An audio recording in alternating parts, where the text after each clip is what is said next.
Welcome to the SchiffGold Friday Gold Wrap, your overview of this week's precious metals news. It's Friday, November 29th. I'm your host, Mike Maharrey. Thanks for tuning in.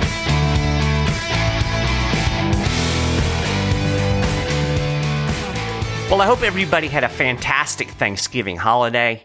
And if you ventured out early this morning for the Black Friday sales, well, you are braver than I am.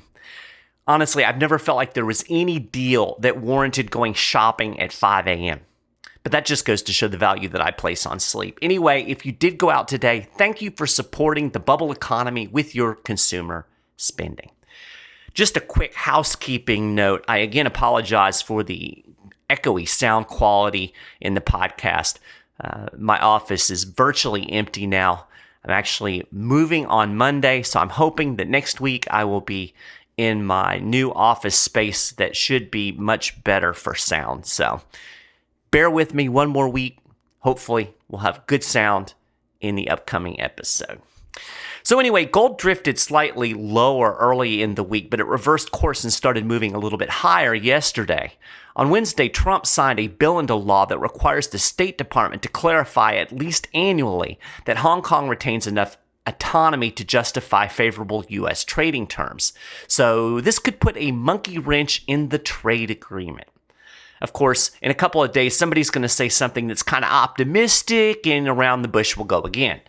Honestly, every single day this week, I've seen a headline that either said gold drifts lower on trade deal optimism or, like this morning, price of gold edging higher on trade deal doubts. If this was a visual show, I would insert the shrug guy emoji right here.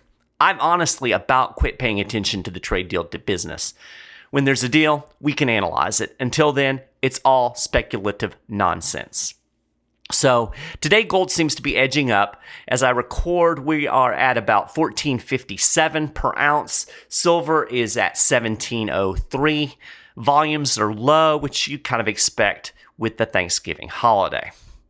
Oh, speaking of nonsense, a little aside, I saw a headline as I was perusing the news this morning that grabbed my attention because it's peak nonsense. It said, why gold is headed to zero. Now, of course, gold will never be zero. That's just absurd. The focus of this article was on the potential to mine gold out of asteroids. Now, there's some speculation that these space rocks are loaded with gold, and they might be. But I think we might be a little ways off from mining asteroids. And even if that happens someday, it's going to cost a lot of money to mine in space. The very fact that we're talking about mining gold in space tells you that gold has value. This reminded me a little bit of those people who crawl out of the woodwork and claim gold has no utility from time to time. You know, it wasn't too long ago that CNBC commentator Jim Leventhal claimed gold has no uses as a metal. Never mind the fact that over 85 tons of gold was used in technology and electronics in the third quarter of this year alone. And of course, people have worn gold jewelry for decades, centuries. I don't think that's going to change anytime soon. But most importantly, gold is money. So no, gold isn't going to zero. Anyway, that was just a little bit of an aside. Like I said, I saw the headline and I had to comment on it. U.S. stocks hit record highs again this week. Again, if you believe the headlines, it was mostly trade deal optimism that is driving Wall Street. But, I think there might be something else, Federal Reserve. In fact, in his podcast this week, Peter Schiff said he actually underestimated the impact QE4 would have on the markets. Wall Street likes the easy money, and despite the headlines, this is one of the behind-the-scenes factors that is pushing stocks up. The amount of money that the Fed is pumping into the financial system isn't insignificant either. In fact, the central bank just upped the amount of its repo operations. According to Bloomberg, Monday's operation to inject cash into the financial system for 42 days attracted $49 billion in bids. That was almost twice the $25 billion that's available. So, of course, the Fed is now upping the amount. As of the middle of this month, the Fed balance sheet had swelled by $286 billion. That's since early September. It now is over $4 trillion. It's at about $4.5 trillion. Again, that was mid-November. Peter isn't the only one who realizes that easy money is juicing the stock market. I saw an article in the Philadelphia Tribune headlined, "The $4 trillion Force Propelling Stocks to Record Highs." The story quoted a former Fed official who is now CEO of Quill Intelligence. She said, quote, "I don't even think it's debatable. It's patently obvious that the Fed's interventions into the market is having a huge effect on the stock market." So there you go. And this leads me to a delicious bit of irony. Now, I've talked a lot about the national debt on this podcast. It actually pushed over $23 trillion earlier this month, and really there wasn't a whole lot of news about it. When you include unfunded liabilities in the equation, the real debt number comes in at over $126 trillion. But even when confronted with this unfathomable number, most people just shrug. America has been running up debt for decades, right? Nothing bad has happened yet, right? Well, it's true.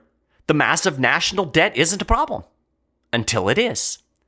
Even the Federal Reserve admits runaway deficit spending can become a problem. A paper published by the Federal Reserve Bank of St. Louis this week did just that.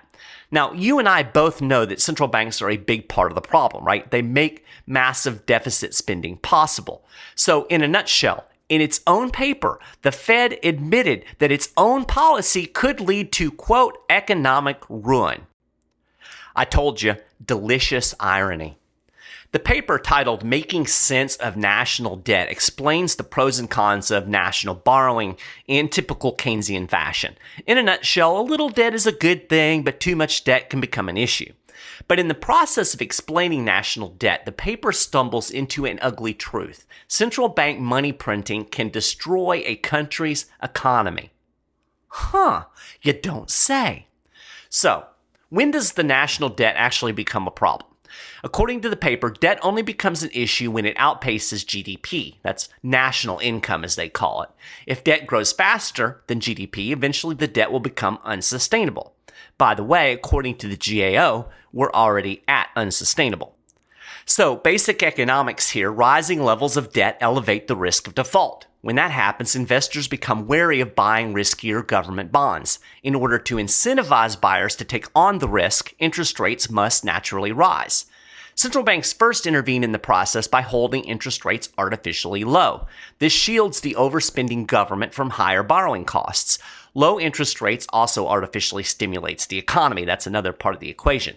But if interest rates don't rise, foreign and domestic investors will be less inclined to buy the bonds. Enter the central bank. The paper explains how it can step in and print money in an effort to rescue the over-leveraged government. Quote, "While governments never have to entirely pay off debt, there are debt levels that investors might perceive as unsustainable. A solution some countries with high levels of unsustainable debt have tried is printing money. In this scenario, the government borrows money by issuing bonds and then orders the central bank to buy those bonds by printing money. History has taught us, however, that this type of policy leads to extremely high rates of inflation, hyperinflation, and often ends in economic ruin." And as the paper points out, we've seen this economic ruin play out in all of its ugliness in the Weimar Republic in Germany, and more recently in Zimbabwe and Venezuela. The process that the paper describes, buying government bonds with money created out of thin air, is called debt monetization. And that is exactly what the Federal Reserve is doing today. We have QE going on right now. In fact, the Fed balance sheet is currently expanding faster than it did during the rounds of quantitative easing after the Great Recession. Now, in practice, quantitative easing is just a fancy term for printing money. Of course, the Fed doesn't literally have a printing press in the basement of the Eccles building running off dollar bills, but it generates the same practical effect. The Fed digitally creates money out of thin air, and it uses the new dollars to buy security and government bonds, thereby putting cash directly into circulation. QE not only boosts the amount of money in the economy, it also has a secondary function. As the Federal Reserve buys U.S. Treasury bonds, it monetizes government debt. The exact policy this paper says can lead to economic ruin. Now, this paper glibly assures us that everything will be fine here in the U.S. We don't have to worry about hyperinflation because we have an independent central bank. The government can't force the Fed to buy treasuries. Now, you can decide for yourself whether you believe in the political independence of the Fed or not. Really, in the end, it doesn't matter if the Fed monetizes the debt due to political pressure or just because the central bankers decide to do it in their own infinite wisdom. The effect of the policy is exactly the same. And political pressure or no, the Fed is all in on debt monetization. The quantitative easing program the Fed ran during the Great Recession didn't impact the markets to the degree one might expect because everybody believed the central bank policy was temporary. Remember, Bernanke even sat in front of Congress and promised it was not monetizing the debt. This was an emergency measure. The central bank would roll it back after the crisis was over. That never happened, and it's becoming increasingly clear that the Fed will never shrink its balance sheet. Quantitative easing is a permanent policy. At some point, the markets are going to figure this out, and when that happens, it will become more and more difficult to finance this debt without hyperinflation. At that point, the economy will be on the road to ruin. So, I don't know, maybe the people at the Fed should read their own paper. The bottom line is we need to be prepared because I don't see government spending stopping anytime soon, and that means the Fed is going to have to keep monetizing the debt. If it doesn't, interest rates are going to shoot through the roof. And if it does keep printing money, well, just read the Fed's own paper.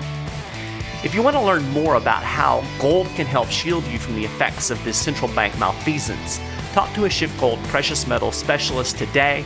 Just call 1-888-GOLD-160. Well, that is a gold wrap for this week.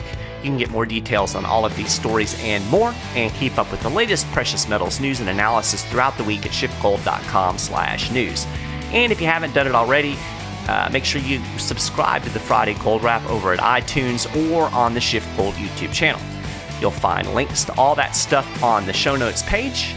I thank you for listening. Have a lovely Black Friday, and I'll talk to you next week.